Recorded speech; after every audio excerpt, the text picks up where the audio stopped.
Bueno, muy buenos días a todos en este quinto capítulo de nuestro podcast Política para Todos.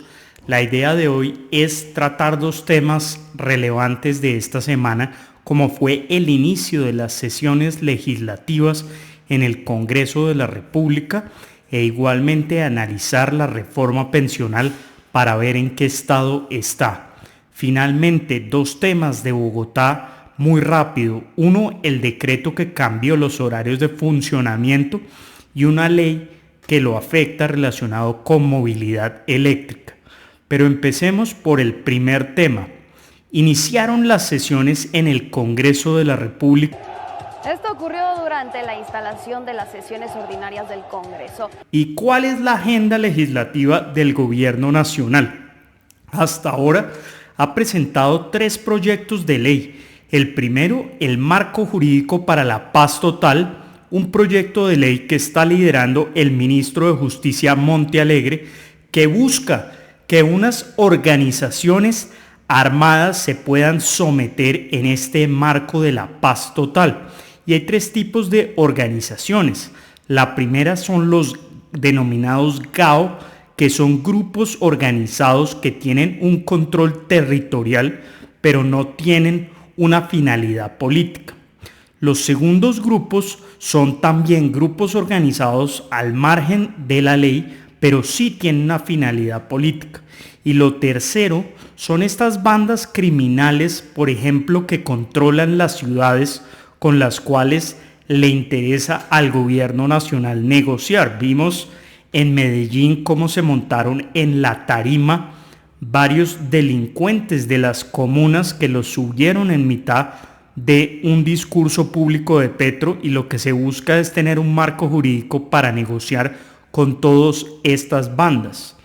Además, quieren beneficiar o darle un tratamiento a quienes ya estén privados de la libertad y hayan cumplido una pena privativa de más de 5 años para que se puedan beneficiar por este marco normativo. Algunos dicen que eso es para beneficiar a la primera línea, pero pues algunos de los que han sido condenados todavía no han cumplido los 5 años, pero puede ser para que apenas cumplan la cárcel de los 5 años puedan salir. Pero ¿qué busca este proyecto de ley? Básicamente reducir las penas de 5 a 8 años para graves delitos y de 5 a 2 años cuando los delitos no son de una gravedad tal. Ese es el primer proyecto de ley que presentó el gobierno nacional. El segundo proyecto que presentó el gobierno nacional está relacionado con el fracking. La ministra de Ambiente está liderando este proyecto porque tienen una agenda en contra del petróleo y del gas y están en contra de esta forma de explotar el territorio para obtener este tipo de hidrocarburos para poder conseguir petróleo, gas, que esto nos serviría bastante para nuestra soberanía energética. Recordemos el caso de Alemania, que empezó a cerrar plantas nucleares y cuando se inició la guerra entre Rusia y Ucrania, no tenían suficiente energía y dependían de Rusia, y esto los puso en aprieto a buscar gas de otros países.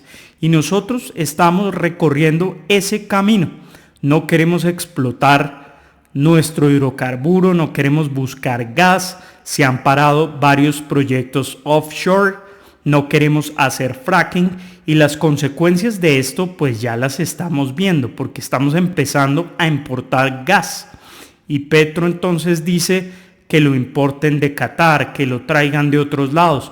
Pero lo cierto es que cuando se importa el gas, por ejemplo, de Estados Unidos, hay que traerlo, después hay que llevarlo a una planta de regasificación y todo ese proceso termina generando una huella de carbón muchísima más alta, lo cual muestra que es totalmente contradictorio. O sea, no queremos explotar el carbón acá por supuestamente ser ambientalistas, por la huella de carbono.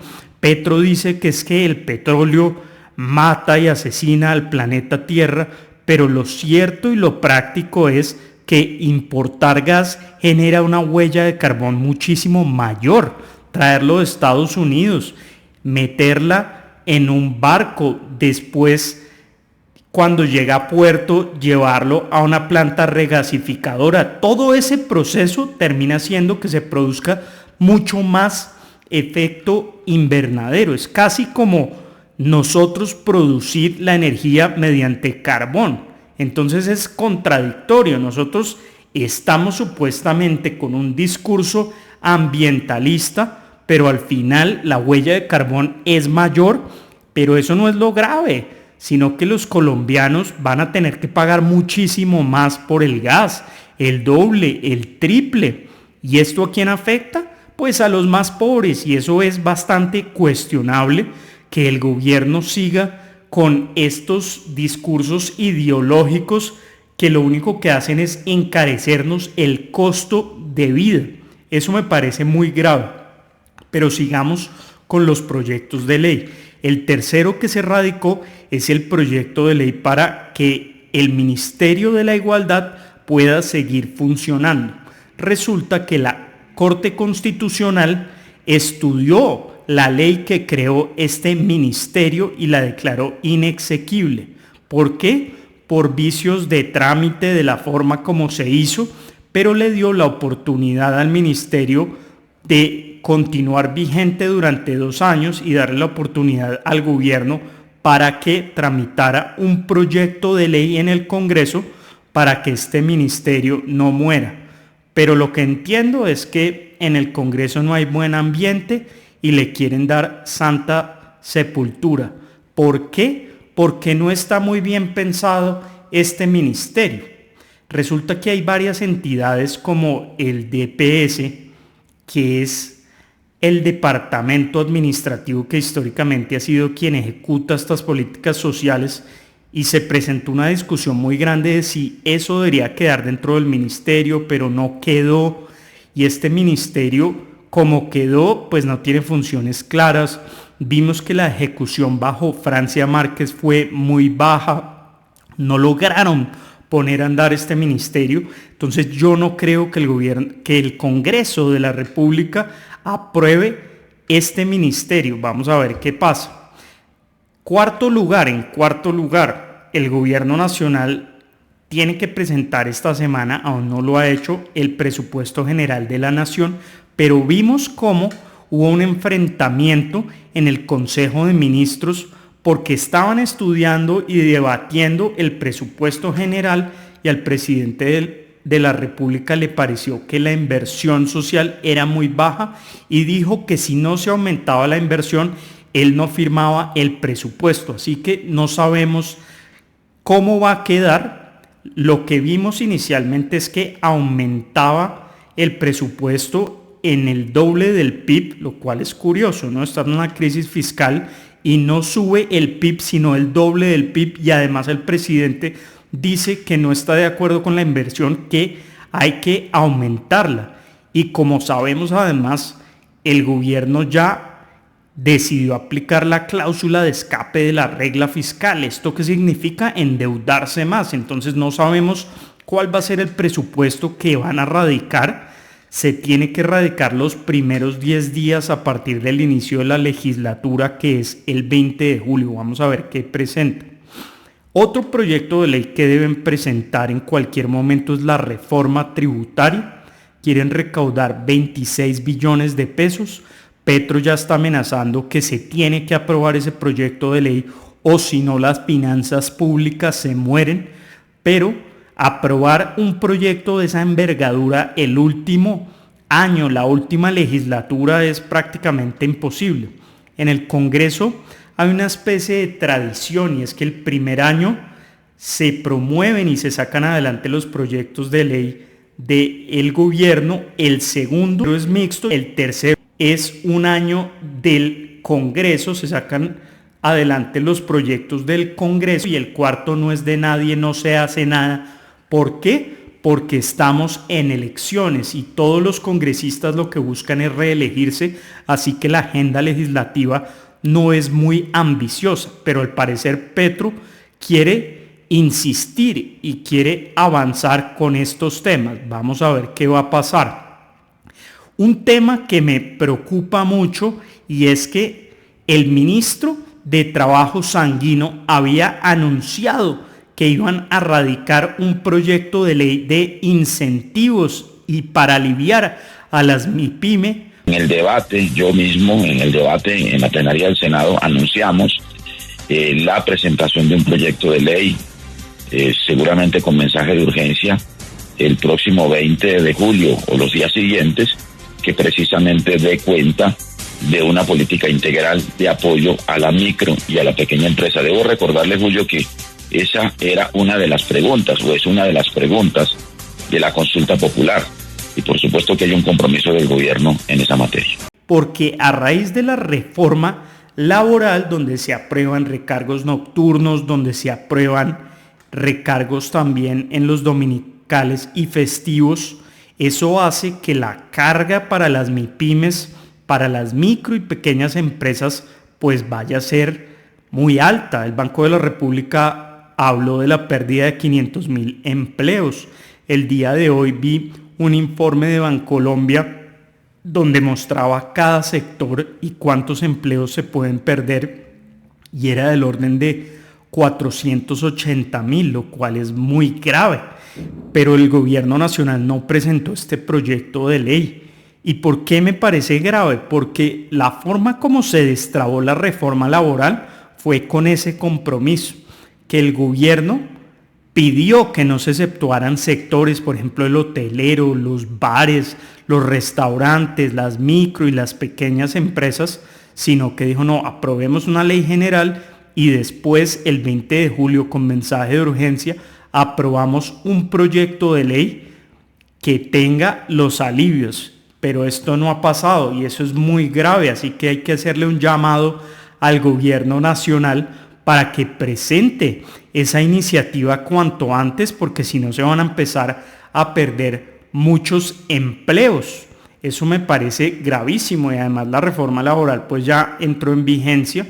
Algunos temas entran a medida que pasan los años, pero es muy importante que esos alivios a las MIPYMES se aprueben rápidamente en el Congreso y ojalá no lo vayan a amarrar a la reforma tributaria, porque se vuelve el chantaje. Aprueben la reforma tributaria y ahí entonces se aprueban los alivios a las MIPYME. Ojalá el gobierno no vaya a hacer esa estrategia. Pero bueno, hablemos de la reforma pensional. ¿En qué estado está? El día de ayer se iba a estudiar en la sala plena, pero el magistrado ponente Ibáñez emitió un auto pidiendo nuevas pruebas. ¿De qué son esas pruebas? Lo que quiere buscar es cómo se hizo la subsanación en la plenaria de la Cámara de Representantes. Tiene que esperar a que le lleguen esas pruebas y una vez lo tenga, pues entrará a estudiar a ver si la subsanación se hizo bien o no y la sala plena tendrá que estudiar el tema. Pero hizo preguntas muy interesantes. La primera, el gobierno nacional sacó un decreto citando a extras, pero al parecer quien firmó fue Petro, pero Petro estaba fuera del país y quien debía firmar era el ministro delegatario Jaramillo, el de Salud. Primera supuesta irregularidad. Segunda irregularidad. El Congreso de la República citó a la plenaria de la Cámara el 27 de junio con 2 horas de anticipación, lo cual da muy poco tiempo para que los congresistas lleguen. Lo tercero que quiere saber el magistrado ponente es, ese día, ese viernes, se anunció el proyecto de ley, pero al parecer no habían mayorías, no había quórum decisorio, no se pudo aprobar el orden del día, pero igual anunciaron el proyecto de ley y lo votaron el sábado 28. ¿Cuál es la cuarta irregularidad que encontró o que algunos han manifestado y que seguramente el magistrado quiere saber? Y es, ¿cuál fue el fundamento para citar a esas sesiones si el auto donde le ordenaba a la Cámara lo que debía hacer no se le notificó a la Cámara? La Cámara, cuando envió el expediente de la subsanación, lo que entiendo es que da una argumentación a entender que con el comunicado de prensa, con lo que se ordenaba ahí, se podía avanzar. Entonces el magistrado le pide que explique por qué citaron a las sesiones sin que se hubiera notificado a la Cámara, pero además hace otra serie de preguntas en ese auto relacionadas con cómo se desarrolló la sesión, por qué no asistieron la oposición. Entonces yo lo que estoy viendo acá es que la Corte va a entrar a estudiar la subsanación, pero teniendo en cuenta esas pruebas que solicitó el magistrado Ibáñez el día de ayer. ¿Qué es lo raro? Petro salió a redes a atacar a la Corte Constitucional, al presidente Ibáñez, y dijo que era inaudito que la Cámara de Representantes ya había aprobado 2 veces el proyecto de ley, inclusive pues con la subsanación, y que debía declararlo exequible, que era un golpe de Estado. Yo nunca había visto un presidente diciéndole eso a la Corte Constitucional, al presidente, lo cual me parece gravísimo. El gobierno, personalmente creo que se aceleró a hacer una subsanación sin que les hubieran notificado un auto, que es la forma como la justicia opera, notifica, le dio 30 días, para contar esos 30 días se requiere el auto, pero el gobierno, y en especial Benedetti, trajo a todos los congresistas de las regiones con aviones de la policía, citó a sesiones extraordinarias, hicieron la subsanación, parece que a las patadas, y hoy en día entonces Petro, su solución es atacar a la Corte Constitucional, al presidente Ibáñez, lo cual me parece muy grave. Uno esperaría que la Corte Constitucional rodee a su presidente Ibáñez y que manifieste que es inaceptable que el presidente de la República esté acusando a Ibáñez de un golpe de Estado. Es que esto es muy grave.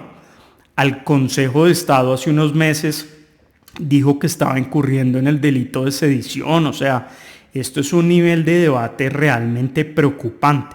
Pero bueno, vamos a ver qué va a pasar con este tema de la pensional. En este momento no sabemos la Corte qué vaya a hacer. Nombraron nuevos magistrados. El nuevo, que es Carvajal, que es el abogado personal de Petro, lo recusaron porque él trabajaba en Colpensiones y al parecer trabajó en la defensa de este proyecto de ley. Entonces sería muy raro que él lo estudiara. Entonces no sabemos si van a nombrar un conjuez para la toma de la decisión. En resumen, está muy enredado el estudio de la reforma pensional.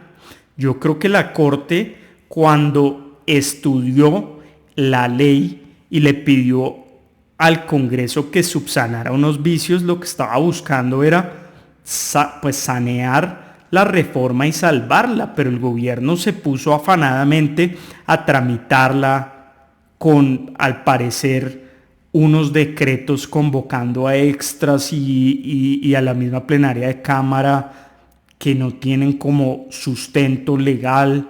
Además, lo que mencionamos, el auto no estaba notificado. El magistrado también pidió las constancias que dejaron los partidos de oposición cuando se retiraron. Así que esto, la verdad, se enredó en la Corte. Entiendo que entre los magistrados no se han puesto de acuerdo. El tema está muy enredado. Vamos a ver qué pasa con esta reforma, pero esperamos estudiar el contenido más a fondo en el siguiente capítulo. Finalmente, 2 temas muy importantes en la ciudad de Bogotá. Se expidió un decreto de horarios para el funcionamiento de bares o lugares que se dedican al expendio de bebidas alcohólicas. Bogotá había avanzado en esta materia. ¿Por qué? Porque ustedes se acordarán que hace unos años era a las 3 de la mañana, pero con Peñalosa y con Claudia López se avanzó para que ciertos establecimientos tuvieran un sello seguro y si cumplían una serie de requisitos podían operar hasta las 5 de la mañana. Pero la alcaldía de Galán decidió echar esto para atrás y unificar el horario hasta las 3 de la mañana. Estuve revisando el decreto, la verdad no entiendo este retroceso. Además, inicialmente habían anunciado que todo iba a quedar a las 5 de la mañana, pero después de recibir comentarios lo pusieron todo a las 3 de la mañana, pero me parece que es un retroceso. ¿Por qué?